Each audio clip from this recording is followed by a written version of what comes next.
Hello, I'm Mark Menzies with the United States Energy Association, and thank you for joining us on today's USEA CEO Corner. We're very pleased today to feature Rich Powell, who's the CEO of the Corporate Energy Buyers Association, CEBA. Welcome, Rich. Thanks so much for having me back, Mark. Rich, we've had you in the past, and this is a great opportunity to really get caught up on, what the Corporate Energy Buyers Association is doing.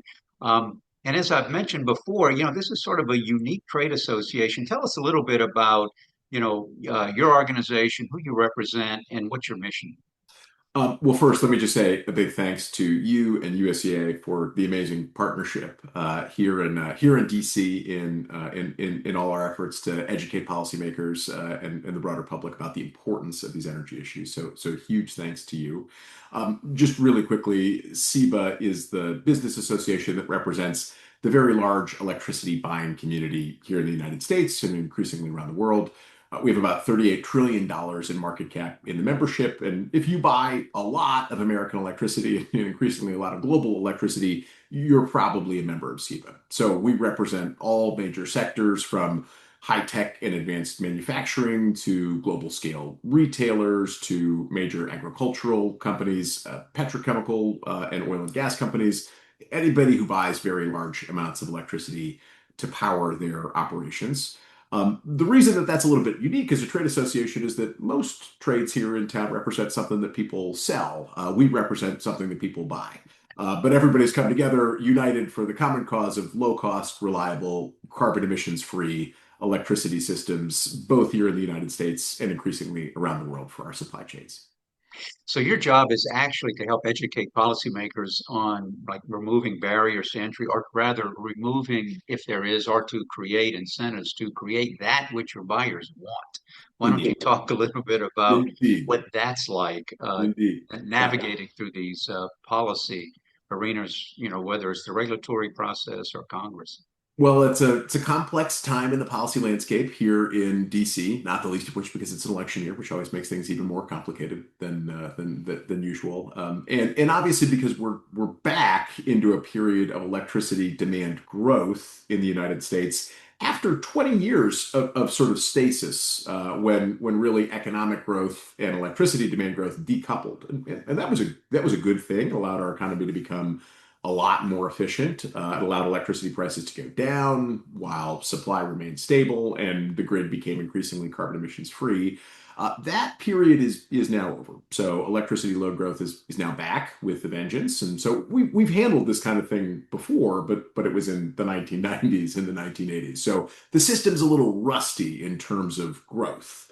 And so we're going to have to get back into a mode where we can again feasibly grow 2, maybe even 3% a year on year. And that's obviously that's being driven by the explosive growth in our high tech industries and data centers, but also, industrial electrification, vehicle electrification, and just residential growth. We've made homes about as efficient as they're probably going to get in this country. We've changed every light bulb into an LED light bulb that's probably going to change. And so now as you build more homes, we're just going to consume more electricity again. And so that does mean we've got to start to rethink a lot of things about how the nation builds and expands our power grids. And so that's more new generation of all types everywhere. That's deep investments in the grids we have so that we can get a lot more out of them and so that they remain reliable even as they age. And that's significant expansions in the grids we have and far more connections between the grids we have. So all of that together is keeping us very busy here in DC and in states and public utility dockets around the country and in all of the regional transmission organizations and independent system operators that run the large deregulated grids around the country too. Well, and you talked about creating supply for your members. Um, and of course, the importance for all types of energy. So to increase the supply, cost has to be one of your considerations on Yeah. this, right? And so talk a little bit about, why is maintaining the technology neutral so essential for building the reliable and affordable Affordable system. Yeah. electricity? Yeah, in our mission, it's low cost, reliable, carbon emissions free in that order because the other things fall apart if we can't do things affordably, right? And so we need a grid that is delivering electricity affordably, ideally at low cost, not just affordable, but at low cost, because that's so essential to every other part of our businesses and our operations. And frankly, it's so important for our customers as well, because the larger share of wallet that consumers are having to spend on electrons, the smaller share of wallet they have to spend at our wonderful retail establishments or on our amazing, consumer electronic devices and all the other things that we supply into the economy. So that's very important. To do that, you have to have all the options on the table. You have to have a full basket of different resources. And so that means taking maximum advantage of the really low marginal cost intermittent resources like solar and wind that are effectively free to harvest when they're available. But that's also having a grid that can continue to run at the times that the sun isn't shining and the wind isn't blowing, or increasingly, unfortunately, that we have droughts around the country and so hydro is more stressed, et cetera. So that has meant that our members are buying an ever expanding basket of different sources of carbon emissions free electricity. Nuclear has been first and foremost above those.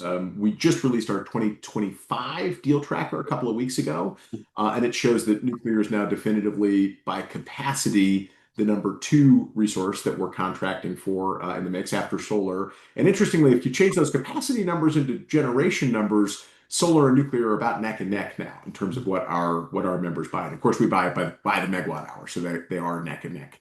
And we're doing all the things. We're helping nuclear plants that were prematurely shut down for economic reasons restart. So think the Crane generating station with Constellation in Pennsylvania, or the Duane Arnold plant with NextEra in Iowa, which are being brought back respectively by Microsoft and by Google.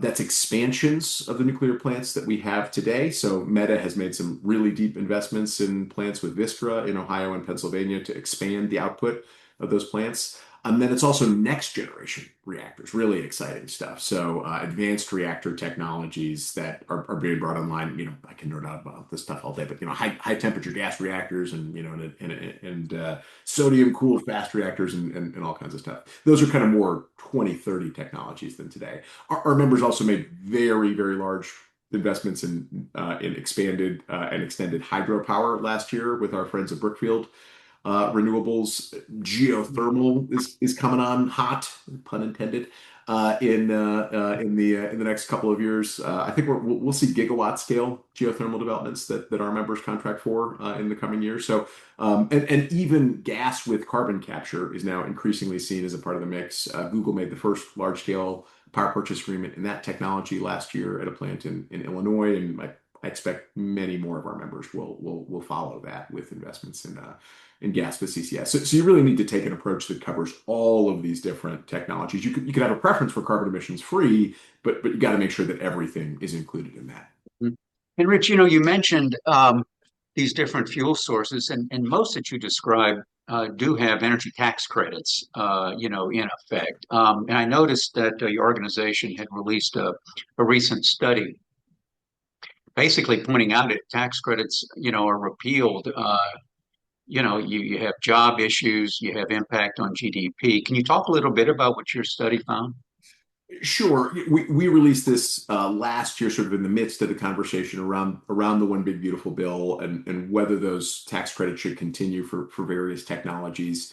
And we showed some pretty intense impacts to the overall price of electricity in the grid should those things go away rapidly. And so I'm pleased to say that as a result of that bill, there was a thoughtful phase down included for the technologies that had the credits longest. So those were the wind and solar credits. And so we've got policy certainty through a commenced construction window of July this year, and then a safe harbor starts for a couple of years for folks to complete those projects and for that industry to sort of wean itself off. And then these next generation technologies, advanced nuclear fusion, geothermal, these things that are really coming on as new technologies, they've got policy certainty through the early 2030s because it's going to take a little longer for those to get to commercial scale and readiness. But altogether, it's just very important for national electricity prices. And then as you think about how that impacts GDP, for national GDP to make sure this happens. I mean, if those had gone away altogether, even just for wind and solar. I mean, we would have seen some states that would have seen very high electricity price spikes, like significant double-digit electricity price increases on top of the increases that they're already going to see just as a result of having to invest in an aging grid to maintain reliability. So I'm glad we came to a thoughtful phase down on the solar and wind side. I'm glad that the more nascent clean firm technologies have a longer runway as part of that law. And I hope that that issue is now firmly settled. Well, let's shift a little bit to one of the big issues, obviously, that are facing in Congress, and that's permitting reform. Some have called for a one big, beautiful bill for permitting reform. Why don't you talk a little bit about your organization's assessment of that, and what would you like to see? Where do you see improvements can be made? Well, let me just say this is an incredibly exciting time because I think the stars are aligning to actually get this done. This is the third Congress in a row that the community is taking a really serious run at energy permitting reform, and I think the third time is going to be the charm. So we've got a great start in the SPEED Act, which passed out of the House. That was in the House, that was a natural resources jurisdiction bill, and so it took on the direct permitting challenges and issues. So, reform to both the administration and adjudication of NEPA and some other sort of federally administered permitting requirements. Now in the Senate, we've got a broader multi-committee conversation going on between the EPW committee and the ENR committee, and I think everyone feels that the final package would have to now have at least four legs of the stool, and so it would have to have that significant changes to how we administer NEPA, but also the Clean Water Act, National Historic Preservation Act, et cetera. There'd have to be significant changes to how we adjudicate all this. So significant judicial reform to shrink the standing, so not just anybody can sue on all these things, to the statutes of limitations. So we can't wait forever to start the lawsuits, and ideally also to shrink the length of the lawsuit itself, like the timeline in which the courts have to review these things. Third, we need to get to energy permitting certainty or energy neutrality. So we need strong guarantees that if a project has received a permit, it is up and running and under construction, that we are very confident it's going to be able to stay under construction and get all the way. If we continue to have administrations, and this is unfortunately now a bipartisan issue, when administrations on both sides have been intervening in very late stage, either advanced permitting processes or even once projects have gotten permits and slowing down or stopping. We just need certainty for the energy industry writ large if we're going to continue to see the hundreds of billions of dollars of capital form in and around this to upgrade this infrastructure. And fourth, and really importantly, we need to reform long haul transmission in this country. At the very, very least, we need a robust provision. Interstate. Interstate, and I'll call it even interregion. So, think connecting the PJM grid to the MISO grid and all of the reliability and affordability benefits that would flow if we had more robust interregional seams. So at the very least, we think that provision's got to include some strong planning requirement for interregional transmission, where then the benefits would all become quite clear, and then policymakers could weigh the costs and the benefits of adding those additional lines. But boy, just study after study after study is bearing out that we'd have a much more affordable, much higher functioning grid, and much more concern from our friends over at the National Electricity Reliability Council that we'd have large scale reliability incidents if we just had a better connected grid around the country. That obviously doesn't replace the need for new generation. We need a lot more new generation. See the first three pillars of that deal. But I think those four legs, again, if we had how these things are administered, how these things are adjudicated, the energy certainty, the permitting certainty, and the transmission provisions, boy, that would be a deal that could really supercharge the way we build energy infrastructure in this country. Something I think virtually everybody would see something to love and could be excited about passing. That's great. Well, let's talk about what the administration is trying to do to address this increase in electricity, the large loads. Department of Energy sent to FERC a so-called 403 order under the Organization Act, and FERC has been working very diligently, I guess, reviewing the comments that were filed in the advance notice of public rulemaking, and they're I think, hopeful that they can meet, an upcoming deadline. Why don't you talk a little bit about what you see at FERC and what role, it can play, and what might we expect from, eventually a proposed and a final rule out of FERC?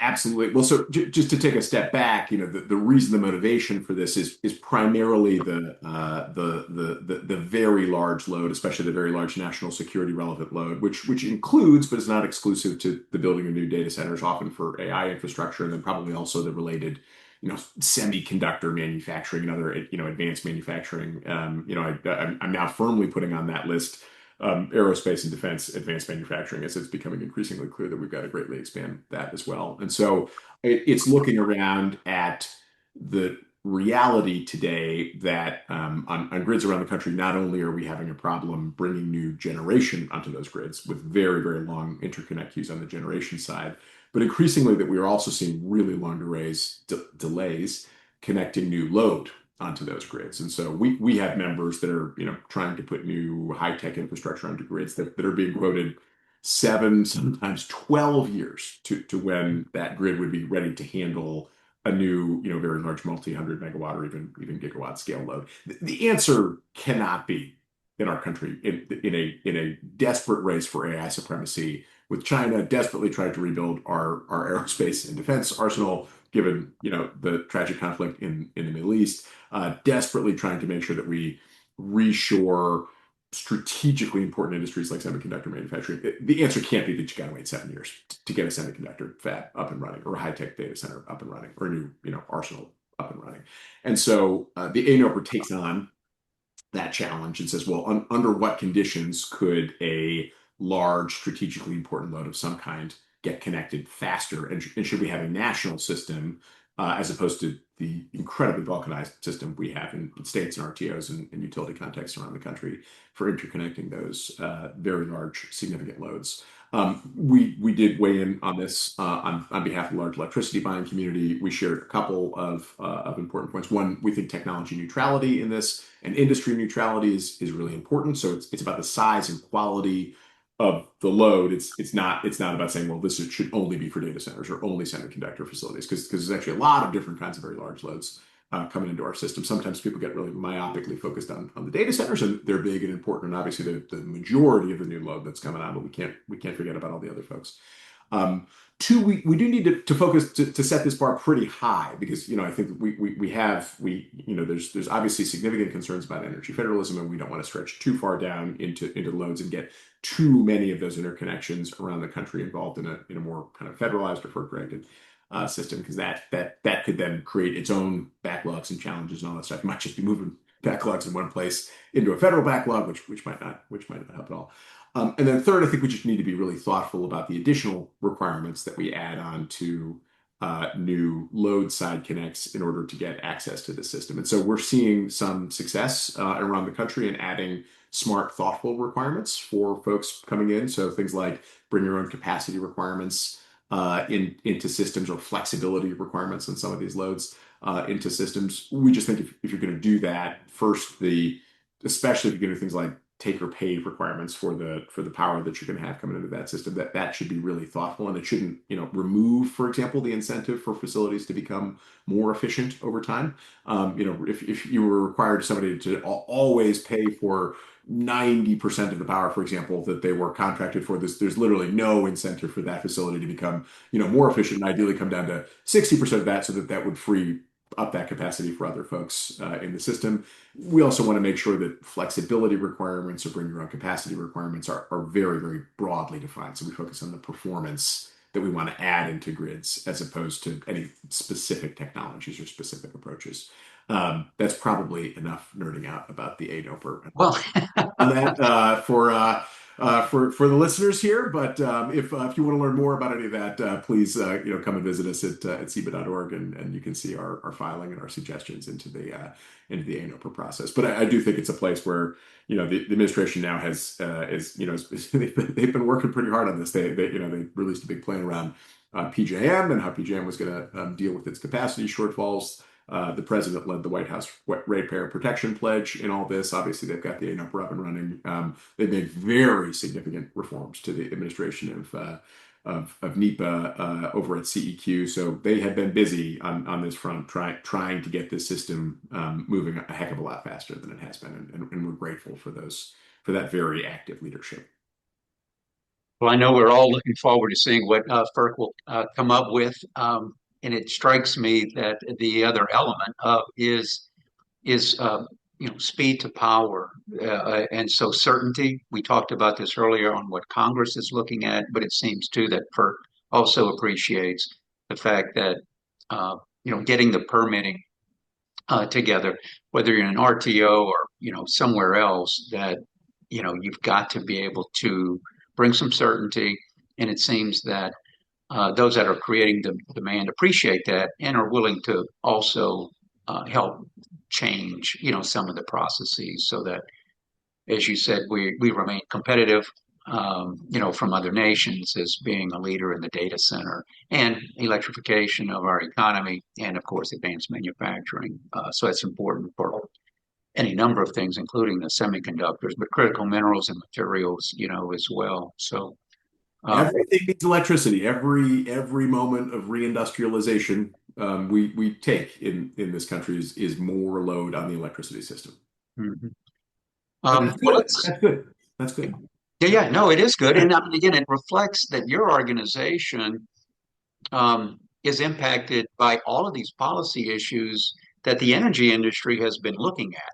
But as a buyer, you're even perhaps more sensitive to some of these issues that energy companies have been dealing with because you need it. You need it now. You want to remain competitive. It has to be cost effective, but you really can't wait. The time is now. And so I think it just brings a vibrancy to the policy discussions about the need to really, finally address some of these things that have been lurking around, as you said, for years, but because of our stagnant growth, it didn't necessarily have to address it immediately.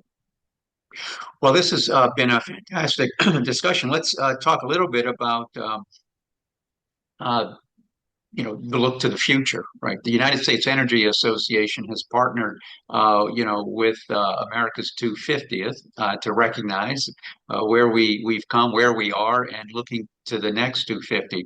Let's talk from your point of view, your members' point of view. Let's talk a little bit about the significance of this event and how you might see it as a point of inflection going forward. We're very excited about. I always struggle to say the actual name of the. It's not a sesquicentennial. It's a Semiquincentennial. semi Semiquincentennial. semi-quincentennial. So that's half of 500. Right? I mean, it's Yeah. obviously a remarkable milestone for our amazing nation, and looking ahead to the future. I mean, it's sort of extraordinary that this is happening at the very moment we have this unbelievable revolution occurring in American industry and high technology, and when the future looks maybe brighter than it ever has, as we have new advanced technologies, new artificial intelligence that's coming in, and sometimes in minutes solving problems that our scientific establishment has spent decades working on. When we can't even imagine the advances that we're going to see in our in our healthcare, in our economic competitiveness, in our advanced manufacturing, in our energy system. It just here in the coming decades, much less the next 250 years. It's a pretty extraordinary time, and I think it also just is a moment to reflect on the incredible economic dynamism that has made the United States such a globally dominant force for good, and for democracy, and for human flourishing, both here in the United States and in all of our partnerships around the world, which I know you work on so closely at USEA. So it's a special time, and we're very glad to be here in partnership celebrating it with you. And I think the here's to the next 250 years being even better than the last. Thank you, Rich. And really, thank you for this delightful conversation. It's been very illuminating and very invigorating. And And for our listeners, if you want to learn more about the Corporate Energy Buyers Association, I think Rich would like to have you go to its website. And Rich, what is your website? That is CEBA.org, CEBA.org. Please come and visit us. And I encourage you to join Rich and his organization. And if you've liked this series of today's conversation with Rich Powell of CEBA, and you like USEA's mission, I also invite you to go to our website at usea.org and consider joining as well. And so, with that, thank you, Rich. It's been our pleasure to host you today, and we wish you the very best. Thanks so much for having me. Great to see you. Thank you, Rich.